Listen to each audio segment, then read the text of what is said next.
And now, Lifestyles Unlimited presents the Real Estate Investor Radio Show. Over the next hour, we unfold your map to financial freedom. You'll learn how to retire through investing in single-family and multifamily real estate. You'll learn how to create cash flow and build wealth so you can have the time and money to live the lifestyle you want. Welcome to the show. My name is Al Gordon, and as always, we're working on your financial freedom. On today's show, I've invited back Mark. Now, Mark is a multifamily investor. He is a member of Lifestyles Unlimited. He actually serves the Lifestyles Unlimited community as a multifamily mentor, and he's just an all-around great guy. Last time I had Mark on the show was a little over a year ago, maybe about a year and a half ago. And at that time, Mark had just finished selling the third of 5 multifamily apartment communities. So what we're going to do on today's show is we're going to get back inside of his head. We're going to figure out why he's doing what he's doing now with multifamily. We're going to find out whether or not that's a shift from what he was doing previously. And I'm going to ask him a question that's going to embarrass him. So with no further ado, let me bring my Navy veteran friend, Mark, back to the show. Mark, how you doing today? Hey, I'm doing pretty good, Al, and looking forward to our conversation. Are you ready for the embarrassing question? Because I think we just ought to just get that out of the way right up front. Oh, boy. All right, shoot away. Okay, here it comes. At Lifestyles Unlimited, we taught you that you could get yourself retired in 5 years or less. But I'm looking at the data, Mark, and it took you 5 years and 1 month. Can you explain yourself? Well, I'll tell you what, Al. Actually, after about 3 years, I was in a position where I could retire, and I was able to do both at the same time, have a great job, and do this both passive and lead investing. And so the extra month, though, I will say at that 5-year point when I was ready to leave, because I wanted to stick to that roadmap, COVID hit. So I wanted to make sure, the world was in a good place before I left. Yeah, COVID kind of screwed up a lot of stuff for all of us. I mean, how did you guys do in Arizona? Did you guys get the crazy routine like California got, or were you a little bit closer to how we were operating in Texas? No, we are definitely more on the Texas side as far as, being a little bit more realistic on how we operate and keeping businesses, open to the best you could. So we got through it like everybody else, but not something we want to do again. Yeah, and I don't want to go back and revisit the whole COVID thing. I know that in the apartment industry, we had to react to all kinds of changes and rules and regulations on how we could treat people, how we could operate with them, so to speak. And it put some business rules into place that I think most of those business rules have been stripped off by now, have they not? Well, we definitely learned some new practices with COVID, and that was good. But yeah, it's a lot of the restrictions as far as, some of entering units, things like that have relaxed a bit. But, not some of the best practices from COVID are still in existence. What kind of best practices did you come up with, by the way? I'm just kind of curious. Well, some of the areas around just even collections and, not having to handle money, things like that created more efficiencies. So that was definitely a plus there. And, just some of the other areas as far as cleanliness and just, keeping more of a germ-free environment, keeping our tenants safe. Some of those practices just made sense to keep in place. Yeah, I agree with those practices. I think those practices should have been in place before COVID. Unfortunately, it took COVID for us to get there. Now, what I want to do, Mark, is I want to talk about your investing strategies. Now, back when you got started with Lifestyles Unlimited back in 2015, you initially thought you were going to do single family investments, but you made a decision to go into multifamily.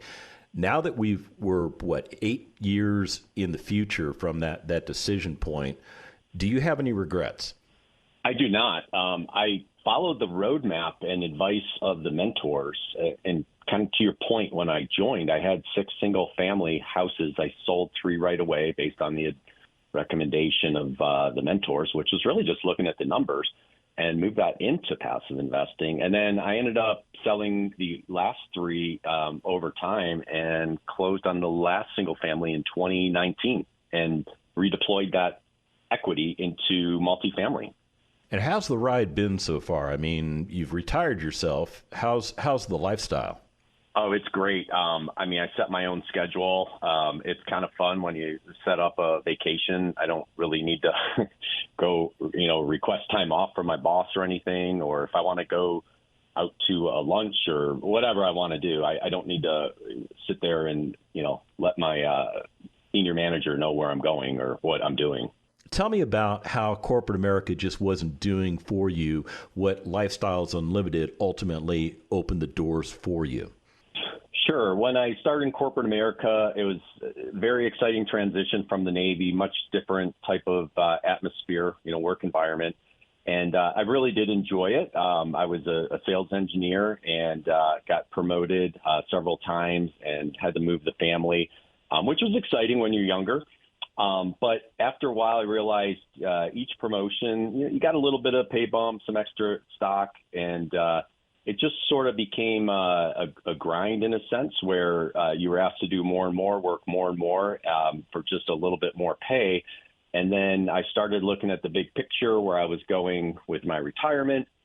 And, it just wasn't growing quite fast enough. And I started looking probably 10 years in, what else can I do differently? I wanted to find a way to have my own business, but it's difficult because you're in a higher salary position, and to take that jump to cut that off and start a business it's very nerve wracking, and it takes a lot of time and money.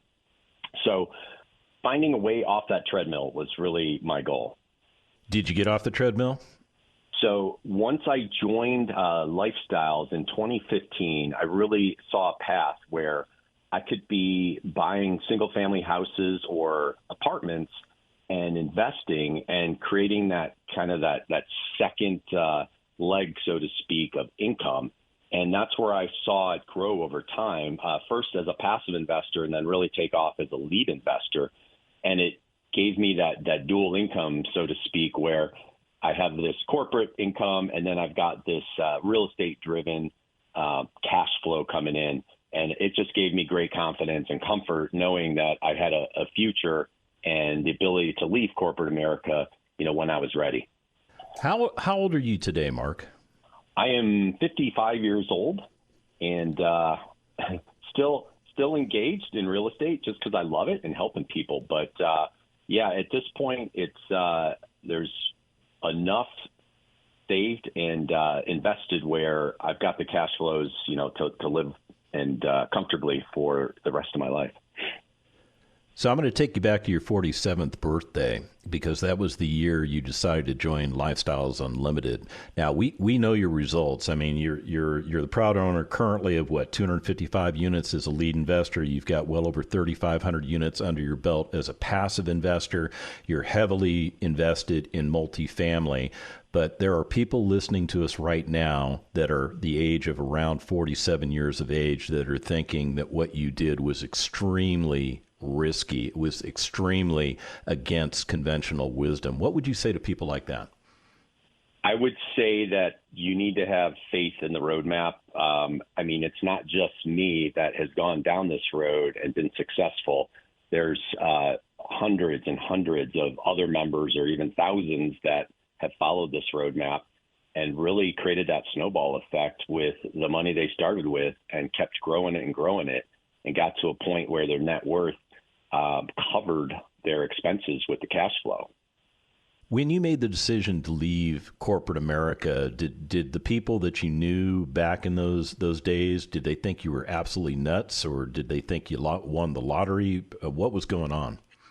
I think a lot of them I had been friends with for a long time. Some of them knew what I was doing, but to answer your question, I think some of them thought I was just going back into this other job of some sort, but didn't really understand what it was. If they asked, I certainly helped them to understand and engage. A couple of them actually did. But Yeah, it was, I think, a bit of a shock to some of my coworkers. And I still talk to some of them, and they're still, working towards more real estate investing.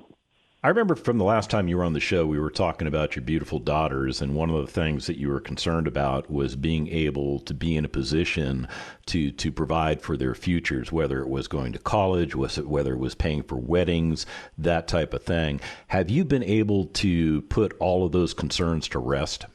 Oh, absolutely. In fact, my oldest daughter, Layla, is a senior in high school, and we've been visiting multiple college campuses. And the beauty is we can afford any school she wants. We're just trying to make the right choice as far as the cost versus the return.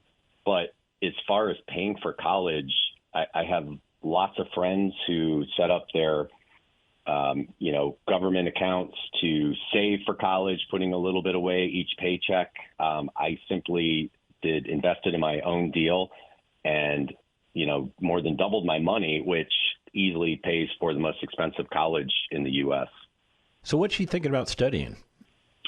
She's actually, she's done the 2-day at LU and invested in her first passive property. So she is learning real estate. At the same time, her interest is in biology, perhaps being either a vet or marine biology. So she's still determining that, but basically major in biology and minor in business.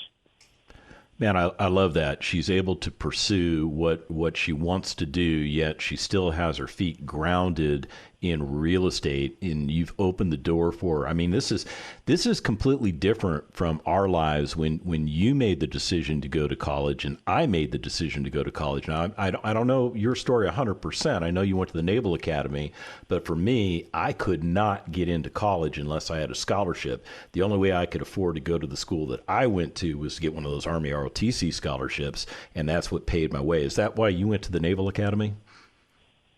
Yeah, I was in a similar situation. I could go to a state school, but I ended up attending the best school I got into, and it just so happened that I also had a 100% scholarship to go there. So it worked out well, and I enjoyed studying engineering. So that was my situation at the time. But I really just had that vision of I needed to get that college degree to make more money and save for my retirement. Yeah, you and I were taught the same thing. We're cut from the same cloth, if you will. But I'm just elated to hear that you've been able to create opportunities for your children that may not have been there 5 years ago. When we come back from the break, we're going to get inside of his head and get into the numbers. Stick around. Got questions? Call Lifestyles Unlimited at 855-497-4335. The Real Estate Investor Radio Show continues next. Right now, we're coming upon a great opportunity. It's that time in which you are going to find that the marketplace is changing, and it is shifting to a buyer's market away from a seller's market. Number one, the brokers don't want you to know that. They're going to do everything they can do to keep you from believing the truth.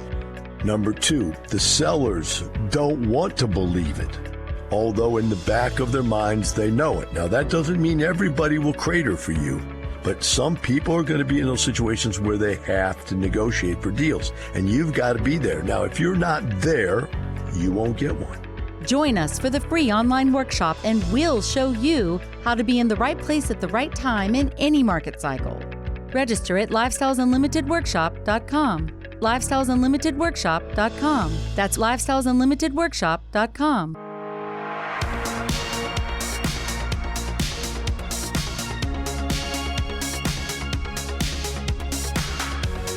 Creating the lifestyle you've always wanted. You're hearing Lifestyles Unlimited's Real Estate Investor Radio Show. Welcome back to the second half of the Lifestyles Unlimited Real Estate Investor Radio Show. My name is Al Gordon, and as always, we're working on your financial freedom. It's weird because Mark's on the show with me. Now, Mark is a successful real estate investor, and in full disclosure, I have to tell you that I have invested money with Mark. That doesn't mean that Lifestyles Unlimited had anything to do with the business transaction between Mark and I. It is strictly a transaction between the two of us. One of the misconceptions that are out there is that when you join an organization like Lifestyles Unlimited and you get integrated into the organization, and let's say you start getting involved with the syndication of real estate, which is what Mark has done, which is what I have done. Lifestyles Unlimited has no place in the offerings that are made available amongst the members. I want to be very clear about that. So Lifestyles Unlimited doesn't tell me what to invest in, and Lifestyles Unlimited doesn't tell Mark what to invest in. What Mark does is Mark is a lead investor. So what he seeks out are properties that fit his portfolio criteria. And because he is interested in having other Lifestyles Unlimited members invest in those securities with him, he makes those offerings available. Now, we have to do everything absolutely legally. We have to follow SEC law and regulations, and we do it to a T because we don't want to run afoul of the government. Once we do all of that, we have the opportunity to share information.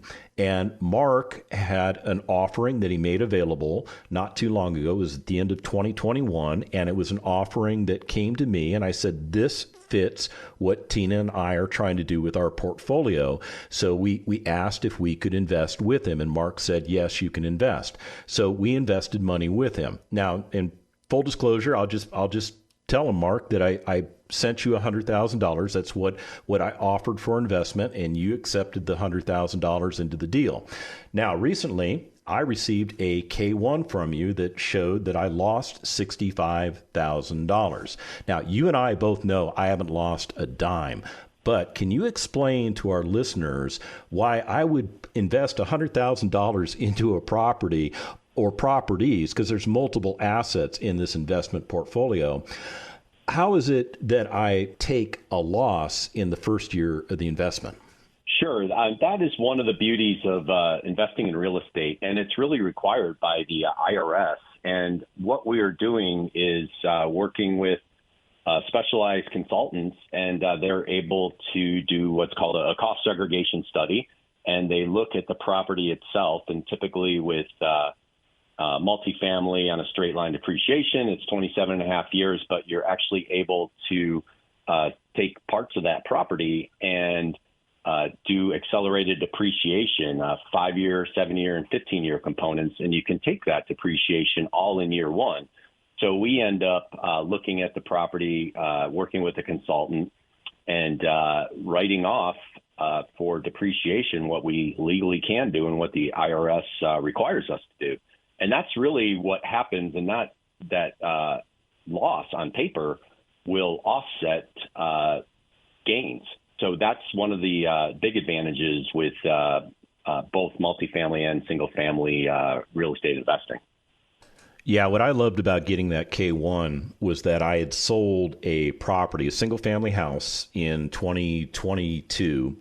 And as part of that sale, I had moved the tax liability from another property into that particular property. Now, when I sold that property, I made a gain. I took about $70,000 in a gain off the sale. So the beautiful thing for me when I received that K-1 is that you pretty much wiped out all of my tax liability for that house.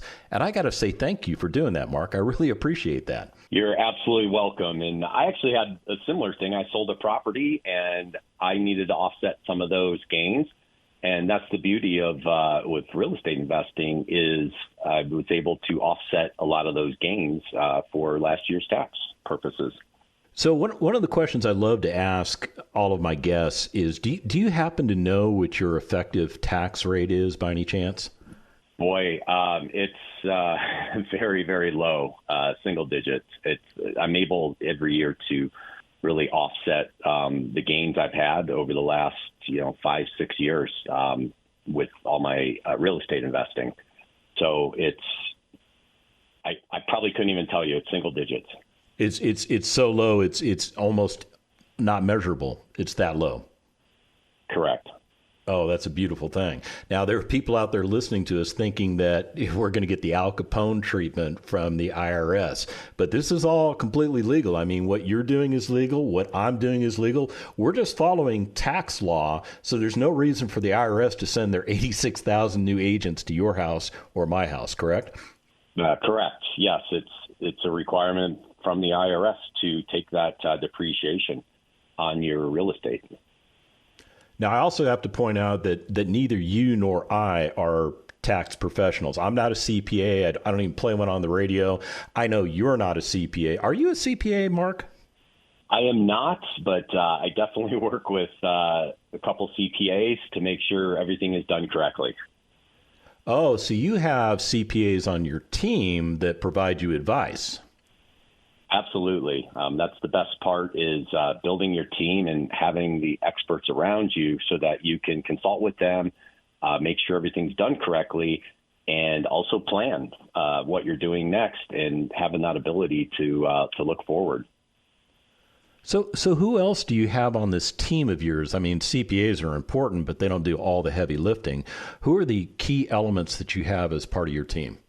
Yeah, that's a great question. Multifamily is a team sport, no doubt. The biggest players are your attorneys. You have a contract attorney, SEC attorney. You've got lenders, very critical partner. They're the ones who have the most money in the property itself. You've got your mentors, your operations consultants within lifestyles. You've got brokers that are bringing you the deals and working with them. And on top of that, you've got all your passive investors. So you couldn't fund the deal. I mean, I don't go to the ATM and pull out $10 million to close on a property. I, work with my investors, and collectively we pool our money together to put these deals together. So it's a lot of players to make these deals happen, and it all kind of comes together at the end when you close on it. How do you handle property management? Do you outsource to a third party, or do you own your own management company? I outsource to a third-party management company, and so with them, we're really partners. We talk multiple times every week, have weekly meetings, and just to make sure that we're measuring all the key indicators and staying on track with our overall strategy for each property that we own. You lived in the Phoenix metropolitan area for a long period of time. You left for a while to go someplace else, but then you went back. Has Phoenix grown? Yeah, I would say that's an understatement regarding Phoenix. I first moved in 95, and boy, you can really see the change just with all the expansion, the new highways. But yeah, overall, the Phoenix population, it's in Maricopa County. Maricopa County's been the number one growth rate over the last decade, almost 17% growth. You guys are also attracting big name organizations to the Phoenix area. Why do you think these big corporate entities are going there? Boy, there's a lot of reasons for the economics around Phoenix. Part of it is just a good business environment, low tax rates. We've got that political environment that's welcoming for businesses, and we've also got a younger, educated job force as well. If you're so bullish on the Arizona marketplace, why do you invest in other parts of the country? Well, that's one of the strategies I have as a passive investor is diversifying, the multifamily into other states, and just to create a little, change in pace, because every city has its own cycle. Usually you've got, major economic cycles going on, obviously, but then real estate is kind of submarket by submarket. A lot of that's driven by, the inventory coming in. So having a diversification with different cities kind of helps smooth everything out for me. And I know these areas that other leads that I've invested with, they're good assets and they're in good areas. Now, all of your lead deals are in the Arizona marketplace. Do I have that correct? Yes, that is correct. It's just easier for me to manage. It's a 20-minute drive to my properties, and I can keep a close eye on them. Now, earlier in the show, we talked about the housing shortage that's affecting the entire United States, and you guys experienced that same problem in Arizona. How do you, as a lead investor, help eliminate the housing shortage? Well, with the housing shortage, I mean, we look to create, good, clean housing. We renovate old units and, build out a nice community for families to move into. And that's really where we try and help. On a couple of my properties, I've added some units or converted them, and then those filled up right away. So the demand is still there, and, we just really want to provide a clean place for, folks to live in. What are rents doing in the Arizona marketplace? So it's a very interesting question. We had just extreme growth from end of 2020 through 22, in fact, highest in the country. And now investors look at that from a construction standpoint. We've had a large construction pipeline come in, although those forecasts are off by about 30%. Some of those projects have been pushed out, some have been canceled, and a lot of that's due to supply chain constraints and also inflation on the cost of materials. But kind of to circle back on that, with that inventory coming in, that kind of slows down that rent growth. We're still seeing rent growth in, certain submarkets where they were kind of behind on the rents. But, over the next 18 months, it'll probably be, pretty tame from anywhere from 0 to 3-4% growth. Now, you also act as a key principal for some other Lifestyles Unlimited members. Can you tell me what that key principal role is all about? Sure. It's something that it's an ability to give back as well to help some of the newer investors as a key principal. There's a few things. Bringing your net worth and liquidity to the lender helps newer leads get into bigger properties. And then also experience with lenders helps. And then also, just having some of that market knowledge and being a partner with them as they do their first or second or third property. And it allows them to, have more confidence in the deal with the lender and, being a partner in the deal as well. Yeah, I think that key principal thing is a beautiful thing, and within the Lifestyles Unlimited community, it's not something that is taken for granted. It's something that's appreciated.